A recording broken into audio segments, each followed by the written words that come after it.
ഒമാന്റെ വിവിധ ഭാഗങ്ങളിൽ മഴ ലഭ്യമായി തുടങ്ങിയിട്ടുണ്ട്. കഴിഞ്ഞ ദിവസമാണ് മഴ ഉണ്ടാകുമെന്ന തരത്തിൽ കാലാവസ്ഥാ വകുപ്പ് മുന്നറിയിപ്പ് നൽകിയിരുന്നത്. ഇതിന്റെ ഭാഗമായി ഇപ്പോൾ വാദികളൊക്കെ നിറഞ്ഞു കവിഞ്ഞൊഴുകുന്ന ഒരു സാഹചര്യവുമുണ്ട്. ഞാനിപ്പോൾ നിൽക്കുന്നത് ബർക്കയോട് ചേർന്നുള്ള ഒരു പ്രദേശത്താണ്. ഇവിടെ ഈ റോഡ് അപ്രത്യക്ഷമാകുന്ന വിധത്തിൽ ഈ വാദി നിറഞ്ഞൊഴുകുന്ന കാഴ്ചയാണ് ഇവിടെ കണ്ടുകൊണ്ടിരിക്കുന്നത്. അല്പസമയം മുൻപാണ് ഈ റോഡ് അപ്രത്യക്ഷമാകുന്ന വിധത്തിൽ ഈ വാദി ഇങ്ങനെ നിറഞ്ഞു കവിഞ്ഞ് ഒഴുകാൻ തുടങ്ങിയത്. ഇതിന്റെ ഭാഗമായിട്ട് തന്നെ ഇനിയിപ്പോൾ ഈ ഒരു ഭാഗത്തേക്ക് മുറിച്ചു കടക്കുക എന്നുള്ളത് വളരെ പ്രയാസകരമായിട്ടുള്ള കാര്യമായിരിക്കും.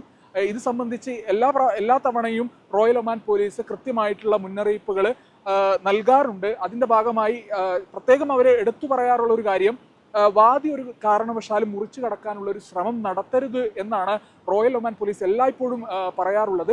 ഇത് സംബന്ധിച്ച് നേരത്തെ തന്നെ കാലാവസ്ഥാ വകുപ്പ് മുന്നറിയിപ്പ് നൽകിയിട്ടുണ്ടായിരുന്നു. മസ്കത്തിന്റെ വിവിധ ഭാഗങ്ങളിലാണ് ഇപ്പോൾ മഴ ലഭ്യമായി തുടങ്ങിയിട്ടുള്ളത്.